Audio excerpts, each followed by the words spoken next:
All right, let's compress some sub bass. Grab a compressor. I'm gonna be using the FabFilter C2. You can use any compressor in your software. Goal of compressing sub. There could be a lot of goals. It really depends on what your sound is. But your first compressor, so this compressor, because like I always say, you're gonna want multiple compressors on most things if you're compressing, especially if you're trying to harshly manipulate the sound in a good way, or if you're trying to really control a sound. So the first one, we really want to tame punchiness in the sub that could punch through the mix and harm the kick or harm the snare or harm anything in the mix that we don't want to be punchy dB wise. So I'm gonna have a slightly quick attack. I'll do like a 2 millisecond, and then the release, I'm gonna give it about a 120. Leave the ratio around 4. I'm actually gonna go to 3.5. I forgot where I learned that, but 3.5 ratio is always a good way to start on sub. I don't know why, but it always works better for me if I do that. Let's see if we can get 3 dB reduced without changing the sound too much.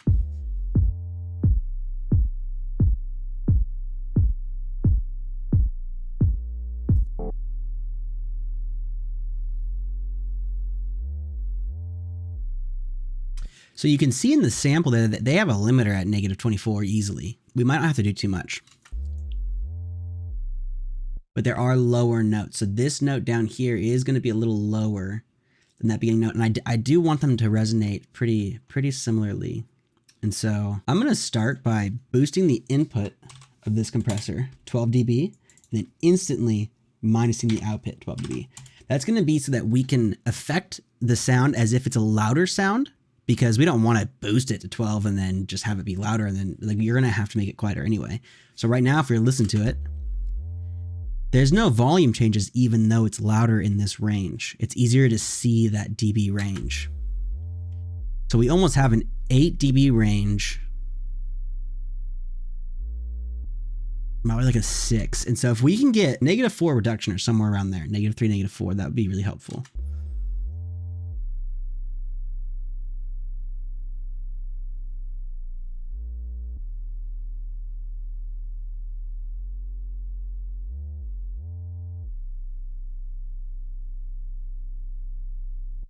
I like to bring the threshold where it's just at the bottom of the main sound. It's like right there, these little divots right here. That's where I like to try to get that compression threshold. Right now we're a little bit above a -3.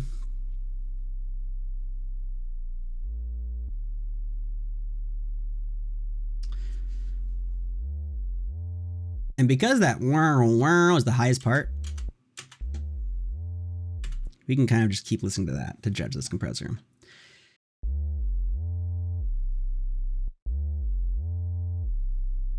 I'm gonna change the volume and see what we got going on, because it doesn't sound too different. Definitely sounds a little squash. I kind of want to squash a little more, but not by the attack. Let's pump up this ratio.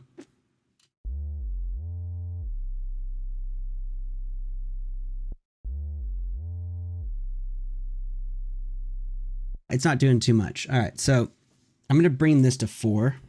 I just wanted a little steeper than that 3.5. And that's gonna be good for now. The 3.6 is good. We can totally start there. So let's see what the volume range is that we're changing. This is without the compressor. -24.2 with the compressor. Let's see it on.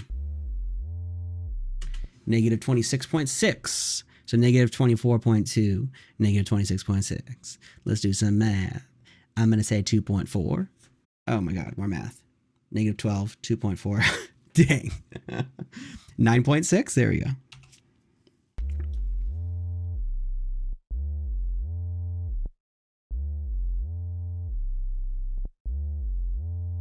God, I love math.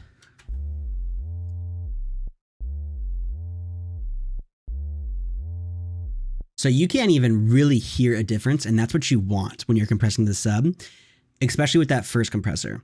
There's certain times where you want to pump a compressor in a sub to get certain harmonic frequencies to pop out. But here, we just want it to not necessarily audibly be doing much, but more of just controlling it. The sub is very powerful, and we really want to control the highs and lows of it. Okay, So now grab a limiter. So this is, we could do another compressor, but we don't really need it. Not with my sample I have here. Sadly, I have way too good of a sample for this mix. I should have thought ahead, but you can compress the kick quite a bit. And so normally you can go with just one compressor, but we're just gonna grab a limiter. So I'm using the Pro L2, and the goal of the limiter is to make sure none of the peaks or loudness of the sub bass that is maybe getting through that compressor, if it is going to get through our mix. Because limiters will just completely be like, hell no, you ain't coming into my house, sub bass. But something that's fun to do with the limiter is to hold Alt if you have the Pro L, and you can raise the gain. And as you can see, as I'm raising the gain down here, my output is going down the exact amount of gain. So I could raise this, listen to the sub bass,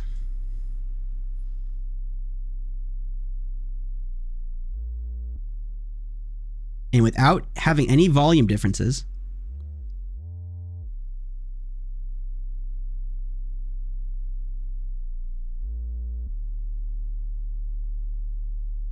I can hear what I'm doing.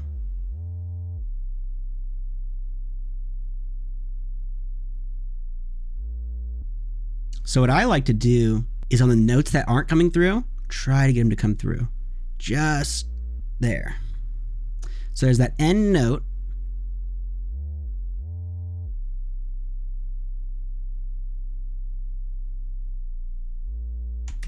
So for some reason, I can't get it to come through. Let's go find that end note.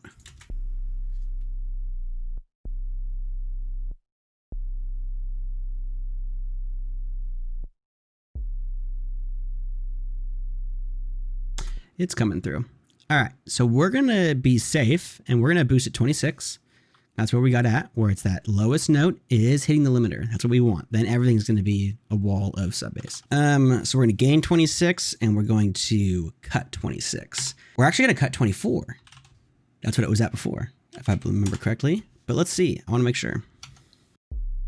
Negative 25.1 on the low one, yeah.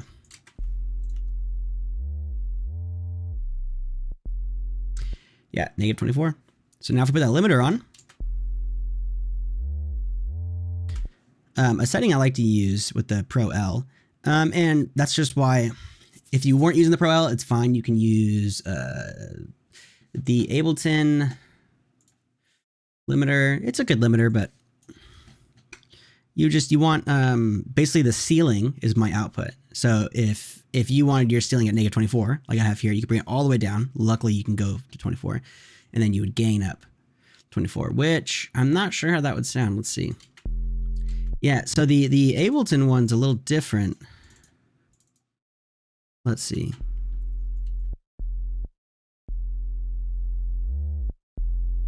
So the Ableton one doesn't have an output. That's strange. I thought it did. It's a shame. Well, you could still use your limiter. I guess you could attach it to a gain. So you would want to basically grab your limiter, boost it up to 24, grab a utility, minus it 24. And you can't even do the 26er on this limiter. So I'm actually going to duplicate that and then go up another 2. Put this ceiling at 0. Put this ceiling at 0. Keep your look aheads at 3% or 3 milliseconds. You can see your reduction here. We're not even getting a reduction there.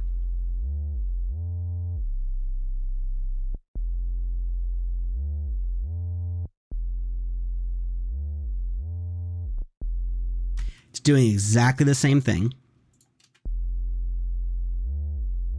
Yeah, do exactly the same things. The Pro L2 is just a little cleaner. And until your ears are very much trained, you're not going to be able to hear that.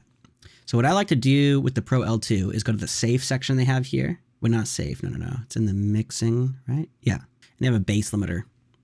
And it uses this new safe that they came out with, this new safe style for the L2, and I love it. I use it on vocals and a lot of things. It just it's just, you can't really make any distortion come through. It's amazing. Oh yeah.